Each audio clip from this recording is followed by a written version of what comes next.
Hey everybody, it's Edwin. Damn it, you did it again. What? You started too early.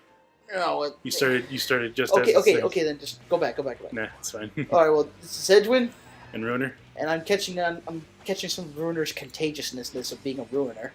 Yes, you And are. this is season 3, episode 6. Yes. Yeah, episode 6. Sleepless in Ponyville, and Scoots is being awesome.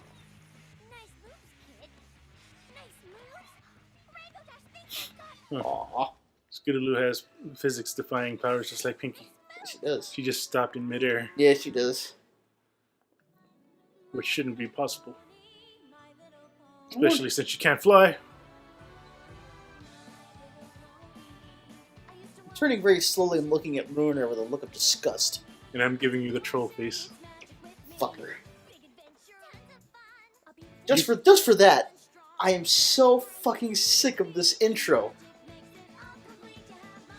I know it bugs him. I'm still giving you the troll face. I'm so fucking sick of this intro. Actually, I thought about it. It was like, granted, the show has a small. It was a shorter. I watched this anime called Watamote. Yeah. Well, it's got a longer name, but I can't remember it. Watamote Yankadahu. Oh! It's Watashika something. Watashika something. I can't remember the whole thing. Just say Watashika and say the rest in Spanish. No. So people call it Watamote for short, but Yeah. But that anime is probably one of my favorite slice of life animes. It's only 12. They only have 12 episodes of it, but it's they do something they do something different with the ending theme every now and then, which is awesome. And there's one episode where the intro they actually incorporate the little beginning part, like the little part, the little actual episode part before the intro, and then it goes to the full episode. Yeah. They actually did something where they incorporated that part into the intro. Into the intro theme. Nice. So you see her and it's hard to explain. Like the very beginning of the theme song, it's her shouting in like this black and white pencil sketched style. Yeah. And so at the end of the little intro animation part, she's screaming, and then it goes straight from that into the song while she's still screaming, and she goes into the singing part. And I was like, oh, that's so awesome. Cool. It's Initial D! Wait, what's the show about again? Huh? What's this show about again? Which one? The one we're watching? Oh, right, ponies. Yeah, there we go. It's about camping. Indentured servitude from children. Don't you love it? It's not a crime if you're not caught. Oh, Scoots, you're such a fangirl. I love it. It's adorable. Where's Rainbow Dash? Oh, she's not here. You know what I think is kind of cool? Mm-hmm. And I hope... Excuse me. Sorry. I hope this doesn't, become the case. Dashie, looked up the Spitfire and the Wonderbolts and all that. And as the show has progressed, the Wonderbolts are not as great as we thought they've been. Or more specifically, as Dash has thought they've been. They've turned to be kind of jerks, especially Spitfire. Like how she used Dashie in Rainbow Falls. Yeah. Well, I'm hoping, Scoots doesn't, start to see, or Dash doesn't, totally screw over Scoots in any way, shape, or form. Because, if you think about it, if Dashie was a jerk to Scoots and Scoots found out about it or whatever, she puts Dash on a pretty high pedestal. I think that would ruin Scoots, don't you think? When you hold someone in high regard... It would make her grow up. It would, but do you really want to do that to Scoots, though? Yes. Then she'll look up as to her. As long as you don't snore. I snore when I sleep, I admit that. Does your dog tell you snore? No. I remember my mom has told me before that I snore. Like when we go to Chicago, and we have to sleep in the living room. You say snore in Spanish. Roncar. That's a funny word. At least that's how she's told me.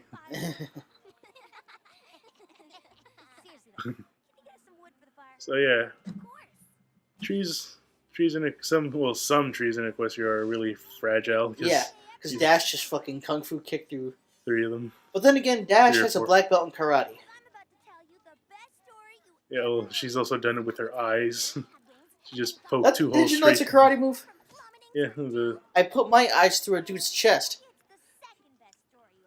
she must have learned that from Fluttershy. It must have been like Yeah, a primitive form of the stare. there you go.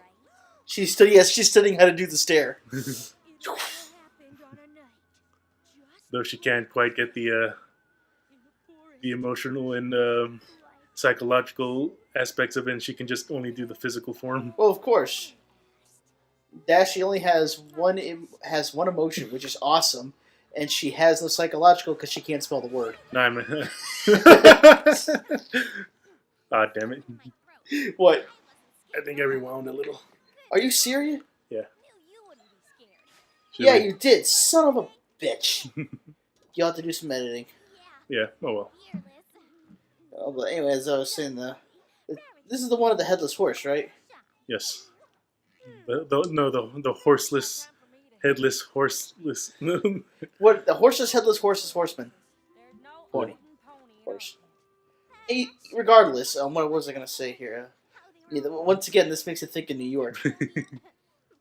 Because everyone knows the tale of Sleepy Hollow. That took place in New York. Mm-hmm. The area where I lived in Chester when I was little. Not Westchester, not Rochester, just Chester, New York. But that was, like, one of the places we went was a place called Bear Mountain. On the other side of Bear Mountain... What the fuck is that noise? What are you doing with your hand? Nothing. That noise is driving me crazy. Okay. My ears are too sharp for that. Cut that out. Anyway, on the other side of this Bear Mountain place, we go there like in the summer to swim at the pool. We go in the wintertime to sled down the big ass hill because this was like a hill, not like a mountain. Yeah. But on the other side of Bear Mountain was the county, actually the area where the alleged legend takes place. So I was like literally right next door to where the Headless Horseman originated, which is pretty cool. Okay, so I just noticed something real quick. What? In between Scootaloo and Rainbow Dash, Yeah, there was a teddy bear. maybe there was. Now who's it belong Who to? does it belong to? Was it Scoots Or Dash. Or Dashies? Maybe it's something they shared. Have you ever had a nightmare induced by either scary stories or a scary movie or something like that? Yes. Yeah. Mm-hmm. I've had, as far as I can remember, I've only had one scary dream, but it wasn't because of a movie or story or anything. I have scary dreams a lot. I have been scared by stories though, but Yeah, me too. So Luna was right there. She could have helped her out of that scenario. What's wrong, Luna? maybe she was hoping she would figure it out on her own first. Yeah. Well, that's actually kind of mature of Luna to have some faith in Scoots. But then she realizes That nope, Scoots is in over her head and she needs help. She's hopeless. Yeah, she needs a little help here. Step in, now this looks like she ain't gonna really get out of this. But no, I still have bad dreams to this day. And a lot of them I know are just kind of psychological. Like, I'll be honest, I know this is probably gonna creep you out a bit, Ruiner, but I had a dream where I invited you over to hang out, and along the way you got into a car accident. I'm dead serious. That's just some kind of lingering fear that I have, that because of my blindness and I can't go see other people, and they always come to see me, that something is gonna happen to them. Well, let's hope that doesn't happen. I know, right? I pray for that every day. That's what I hate about being born blind. I don't feel. I'm not sorry for myself that I'm blind, but I just worry about people like that because they have to do those special things for me, and that's something that always worries me whenever I ask you or anyone else to hang out. I hate to admit this, but that's a thought that goes through my head, and I've had nightmares about that. So don't you fuck up on the drives, fucker. Notice how the dream has nothing to do with me leaving. No.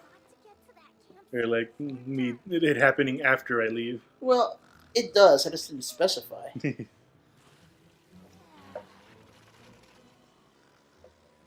You ever just had like random thoughts that like just scare you in the middle of the day? tough to say. Like just I worry about someone Or or just something. or just something scary. It could be anything, a movie or something. Just anything that could think of that could scare you. Do you ever like just get irrationally scared for no reason? Uh, I'm sure I have. I just can't really think of it anything specific on the top from the top of my head. I have. I can actually name a situation. At my job, I work at the back of the store by myself, Hmm. and I am not good with being on my own for long periods of time. Hmm. Like here, I'm at home. I got neighbors I can talk to. I can call a friend. I can call you and call my family. And one of my neighbors is my coworker. My coworker's one of my neighbors now, so I can literally just go next door, knock on the door, and hang out with them. But at work, I am literally at the ass end of the store, all on my own all day, Yeah. and I can't handle being alone for that long. And just the anxiety of that will make me scared shitless. Like I'll be doing my work and I'll just be like, I will be terrified for no reason, and then someone will be like, "Hey, Edward, what? Jesus Christ!" Okay, I thought of something because since you mentioned work, I Yeah, thought about work also.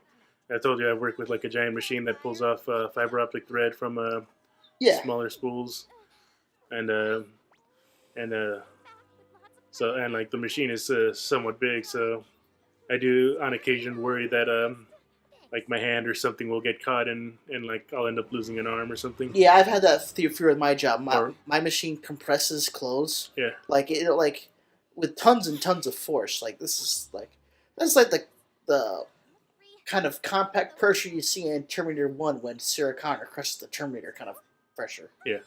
And I'm just afraid, because that machine's broken down on me before. Thankfully, nothing happened, but I'm just afraid something's going to break loose in that thing when I got my arms in there throwing it closed, and it's going to take my arms off. Or there's a gap in between the part where we put the spools on to pull the string towards the machine and the Yeah. machine itself, where all the string is very it's already exposed, but like there's a gap where like if you fall there, you're gonna be landing on a rapid or on fast moving fiber optic that Yeah, could easily cut you. is there an emergency cutoff switch? Huh? Well, there's like it's pretty open, so it can't be immediately switched off. So yeah, you can either unplug it or just flip the switch on the actual machine. Though I'm more worried about the whole something getting caught and Yeah. me losing an arm or something. Another fear I have with my machine is I have to wrap these bales with steel wire, and I have to stand right next to this machine to push them out of the machine into a forklift with a button. But sometimes these wires stretch as the compress comes off the bale. I'm afraid one of these days these wires is just gonna snap and catch me across the face or something. Mhm. Like the wires in my work, they snap all the time, and oftentimes I do get hit, but it's not a huge deal. Yeah, well, your wires aren't made of steel. Hmm. They're made of fiber optic. Yeah, they're made of fiber. They aren't made of steel. Though it does suck when they get stuck in you. Ouch. The the horsemanless headless horse. Indeed. There you go. That's it. The horseman. Yeah. Yeah.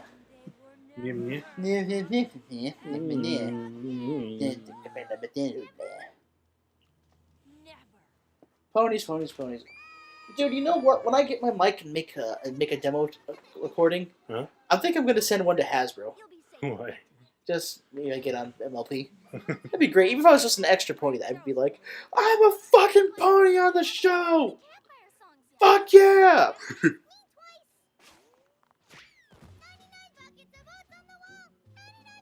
You know, Scoots, if you're having bad dreams, and I'm pretty sure Rainbow Dash wouldn't find this weird if you actually like cuddled up to her or something. Mhm. Just play it off as like, I want to be close to my hero.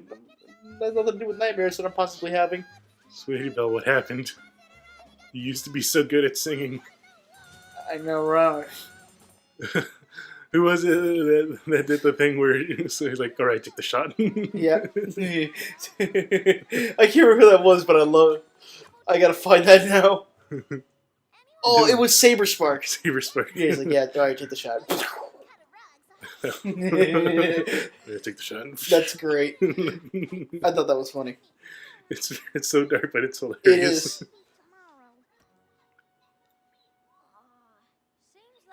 Wait, did she say cut a rug? I think so. Yeah, isn't that dancing? Yeah. That's what she was doing. Yeah.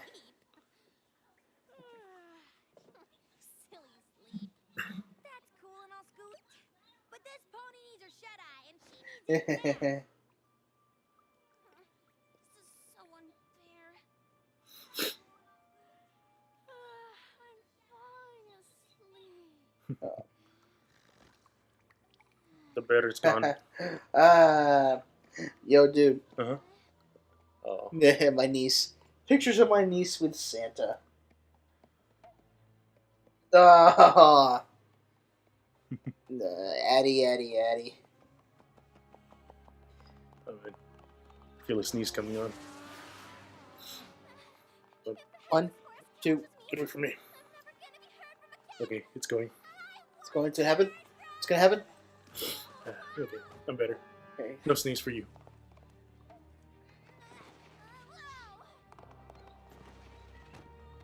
Aw. Well, you don't. Well, no one wants to hear from you. Poor. I felt really bad for Scoots. I was super stoked that she finally gets an episode because, up until this point, we've never really known much about Scoots. We still really don't. Other than she likes riding scooters. Yeah. That's all she does. There was a fanfic reading by Dr. Wolf called Dear Mom. Did you listen to that? I don't think I did. It's sad, but it's good. It's basically Scoots is she's an orphan, and the therapist that she's seeing is telling her to write letters to her passed away mom. About how she's doing and what she's going through and all that. It's sad, but it's good. Wait. First off, praise Luna. Second off, if this is one of your duties, is to go into Pony's dreams and help them, how the fuck were you feeling unappreciated a millennium ago if this was one of your duties? Mm-hmm. Or were you just not doing your duties? Or is this just a recent duty? Yeah, maybe this is something Celestia just gave her to do so she could, keep her out of her main. yeah, keep her out of her main and, I gotta make her feel like she has some self-worth now because her job is really pointless. Hey, Luna, come here. Says I got a cool new spell I'm gonna teach you. This is really, really cool. I do this just to trouble people sometimes. Like, the whole reason there are nightmares is because of me, but we're gonna have you do something different.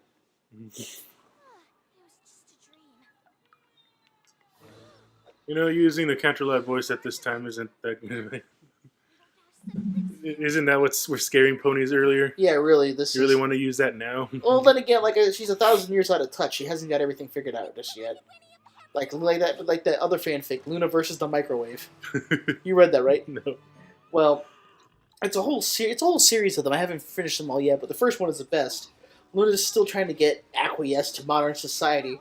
She's trying to figure out how to make a bag of popcorn, like the kind that we had that one time. Yeah. So, instead of getting a calculator to figure... Well, first of all, instead of reading the instructions properly, instead of getting a calculator either to figure out how to time how long to cook the thing, she goes to the museum and gets an abacus. And if you know what an abacus is, I'm very proud of you.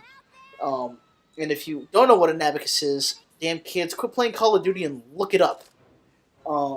Anyway, she uses the abacus to determine that a bag of popcorn needs to be cooked for 23 minutes. So by the end of the fanfic, the kitchen is an emergency sprinkler system is on, and she's under a table having a freak out clutching the abacus. Hopefully you weren't using that Scootaloo. I know, right? They're not getting it back. Nope.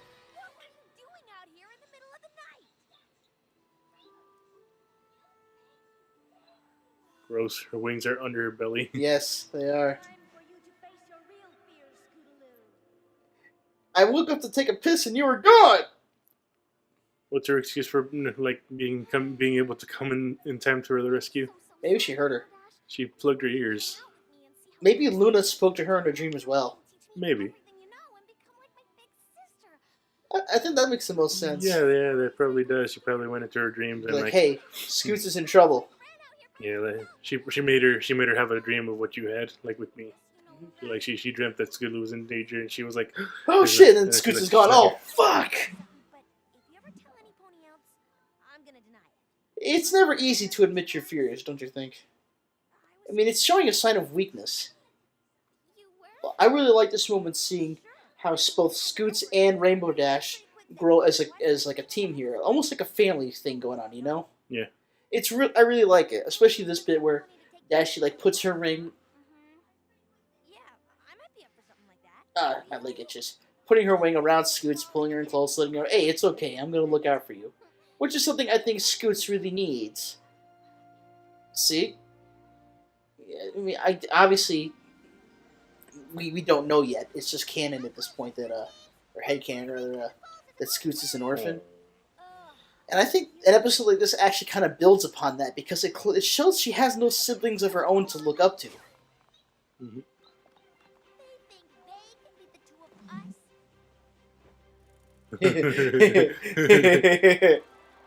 Yeah, Rarity's funny.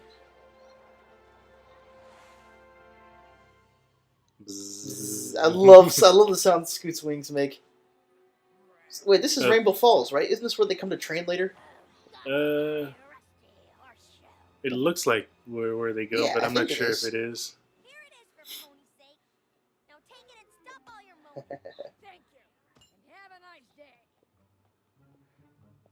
Oh dear.